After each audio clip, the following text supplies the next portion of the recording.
Good morning all of you. ધોરણ 6 હિન્દી. ગયા પિરિયડમાં આપણે કયો પાઠ ભણ્યા હતા? પાઠ 6 સુબહ. બરાબર, એ હજી અધૂરો છે, પૂરો થયો નથી. તો આપણે આગળ જોઈએ. ગયા પિરિયડમાં આપણે જોયું હતું કે રેશમાને પોલિયો થઈ જાય છે, બરાબર. તો એની મમ્મીને એ સરસ એવી મદદ કરાવે છે બધા કામમાં. અને રેશમા એક જિંદાદિલી છોકરી છે, કોઈ દિવસ એ હિંમત હારતી નથી. અને દાદા દાદીની વાત પણ એ સરસ રીતે સાંભળે છે. આપણે જોયું હતું કે દીપાવલી શા માટે મનાવવામાં આવે છે? તો દીપાવલી જે છે એ અંધેરા પર ઉજાર એટલે પ્રકાશની જીત અને અસત્ય પર સત્યની હંમેશા જીત થાય છે. એ દાદા દાદી એને કહે છે ત્યારે એ સાંભળતી હતી. इस दिन राम रावण को पराजित कर अयोध्या लौटे थे. इसी खुशी में यह त्योहार मनाया जाता है. આ દિવસે શ્રી રામ રાવણને જીતીને અયોધ્યા પાછા ફર્યા હતા. એના આનંદમાં આ તહેવાર મનાવવામાં આવે છે. रेशमा और गोलू बड़े ध्यान से ये दादी जी की बातें सुन रहे थे. कुछ देर बाद सबने मिलकर पूजा की और प्रसाद खाया. गोलू અને રેશમા બંને ભાઈ બહેન જે છે એ પોતાના દાદીજી એને કહે છે તો એની વાત એને સાંભળે છે. અને પછી બધાએ મળી અને બધાએ સાથે પૂજા કરી અને સાથે પ્રસાદ પણ ખાય છે. गोलू अपने दोस्तों के साथ पटाखे छुड़ाने में मग्न हो गया.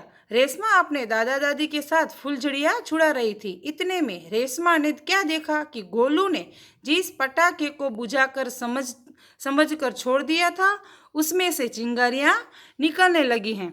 હવે શું થયું કે રેશમાનો ભાઈ ગોલુ છે એ ફટાકડા ફોડવામાં એકદમ મગ્ન થઈ ગયો હતો.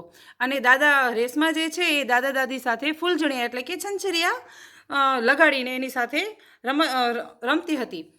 પછી એટલામાં રેશમા શું જોવે છે કે ગોલુ જે ફટાકડો લગાવ્યો હતો એને ગોલુને એમ કે એ બુઝાઈ ગયો છે, તો હું તેને લેવા જાઉં. પણ એ હકીકતમાં ફટાકડો જે છે એ બુઝાણો નહોતો અને એમાંથી ચિંગારી એટલે કે એમાંથી તણખલા નીકળતા હતા.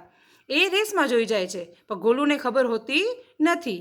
गोलू की पीठ पटाखे की तरफ थी. रेशमा चिल्लाई, गोलू गोलू बच्चो तुम्हारे पीछे पटाखा है.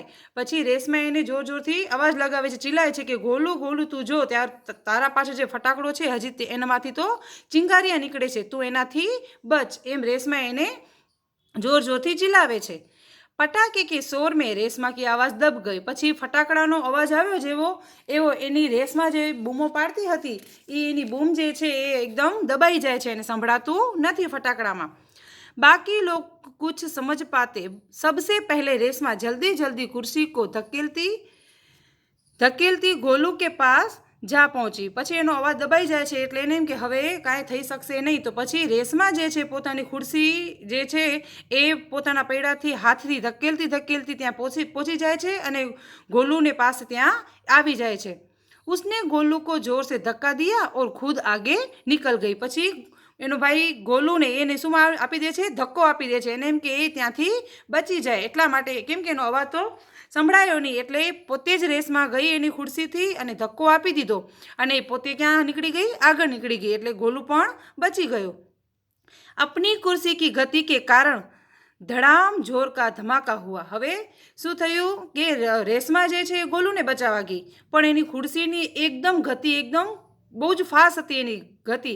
એટલા માટે એ જોરથી જે ગોલુને ધક્કો મારે છે એવો ધક્કો તો એને માર્યો ગોલુને, પણ એ ફટાફટ આગળ નીકળી જાય છે. એની ખુરશીની ગતિ ઘણી બધી હતી, એકદમ જોરથી હતી.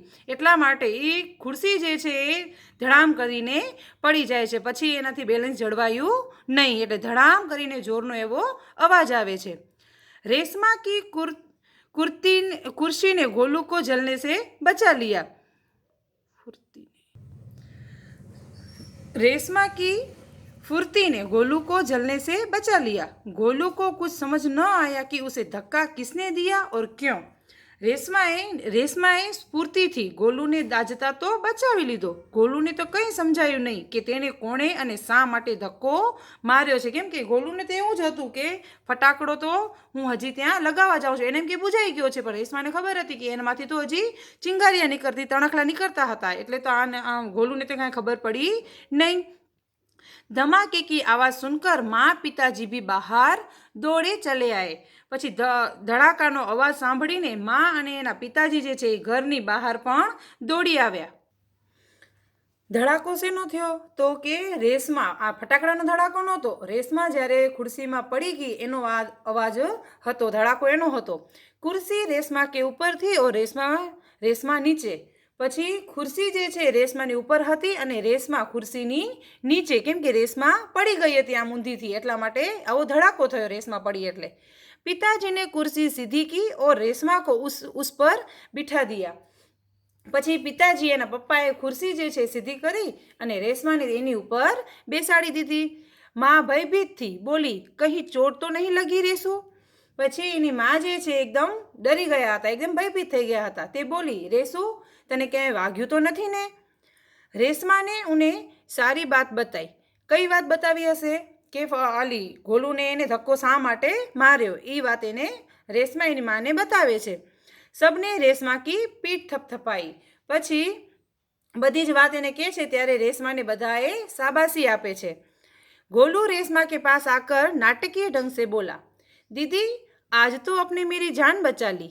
એનો ભાઈ જે છે ગોલુ એ એકદમ નાટકીય ઢબથી બોલે છે કે દીદી આજે તો તમે મારો જીવ બચાવ્યો છે. પછી કહે છે, आपका यह धमाकेदार धक्का मुझे हमेशा याद रहेगा. પછી શું કહે છે? એકદમ કહે છે કે આ જોરદાર ધક્કો મને હંમેશા માટે યાદ રહેશે. સભી લોગ ખિલખિલાકર હસ પડે. પછી બધા જ લોકો ખડખડાટ હસી પડ્યા. रेशमा की शारीरिक कमी उसके इरादों में कभी बाधा नहीं बनी. રેશમાની શારીરિક ખામી જે છે તેના ઈરાદામાં ક્યારે અડચણરૂપ બની નહોતી. वह आज भी उतनी ही जिंदा दिली और परिश्रमी से अपना जीवन जी रही हैं. તે આજે પણ એટલી જ જિંદાદિલી અને પરિશ્રમથી પોતાનું જીવન વિતાવે છે, એટલે હિંમતભર્યું એ જીવન અત્યારે પણ વિતાવે છે. ઉસકી હર સુબહ નહીં સુબહ હોતી હૈ. ત્યારે કહે છે કે તેના માટે તો દરેક સવાર એક નવી સવાર જ હોય છે, એટલા માટે પાઠનું નામ સુબહ રાખ્યું છે. સુબહ એટલે નવી સવાર. वह हर सुबह एक काम में नए इरादे से जुड़ जाती है. તે દરેક સવારે એક નવા કામમાં નવા સંકલ્પ સાથે જોડાઈ જાય છે. તો વિદ્યાર્થી મિત્રો, તમને આ પાઠ હવે સમજમાં આવી ગયો હશે, બરાબર? તમારે પણ આનો મહાવરો કરવાનો છે કે રેશમા જે છે એ કેવી જિંદાદિલી, હિંમતવાળી અને પરિશ્રમી છોકરી છે. એના પગ લાચાર હોવા છતાંય એના ઘરમાં કેટલી મદદ કરે છે અને કેટલા પરિશ્રમથી એનું જીવન જે છે એ ગુજારી રહી છે.